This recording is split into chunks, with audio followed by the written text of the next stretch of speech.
खाद लेने जाओ डीएपी यूरिया, तो डीलर कहता था कि ये 2 बोतल ये भी ले जाओ। अब चाहिए हमें डीएपी और दे रहे हैं बोतल, और बोतल में भी सही है पेस्टिसाइड है दूसरी चीज ये पता नहीं है। नैनो की बात अलग है, लेकिन पता नहीं बायो स्टूबलेंट के नाम पर कितनी चीजें बिक रही थी। 30,000 दवाइयां बिक रही थी।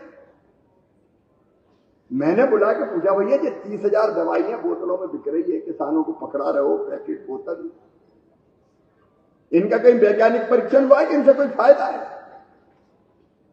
आप आश्चर्य करोगे, वैज्ञानिक परीक्षण का प्रोटोकॉल ही नहीं। जिसके मन में आया बना रहा और बेच रहा, ले जाओ। हमने एक तो फैसला ये किया है, आप ध्यान से सुन लें और कोई गड़बड़ करे तो बता देना। अगर जरूरत डीएपी की है, यूरिया की है, नैनो की है तो वो ही ले जाएंगे, उसके साथ दूसरी बोतल नहीं कोई देगा, और नहीं तो एफआईआर कराना, मैं देखूंगा।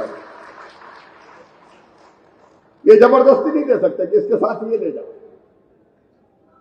कोई दादागिरी है किसी की? किसान की मर्जी, जो चाहे खरीदेगा।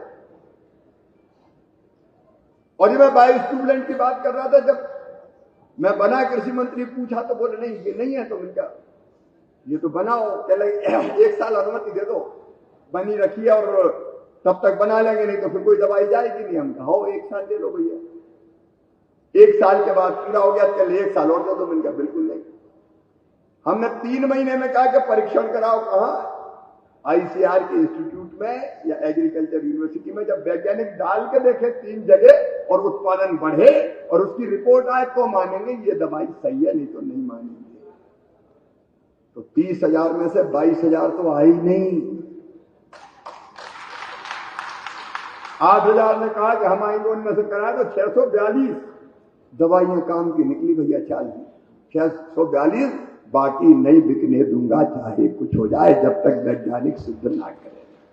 नहीं तो पैसा लग रहा है फालतू। दवाई दे दी सोयाबीन की, फलाना डालो, पता चला खेत में वो तो मरा ही नहीं, कचरा खरपतवार, सोयाबीन मर गया बेचारा। खेत में पहुंचा, मैंने कहा ये नहीं चाहिए,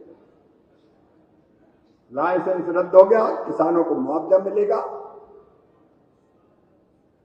देखिए हमारी सरकार मोदी जी के नेतृत्व की किसानों के लिए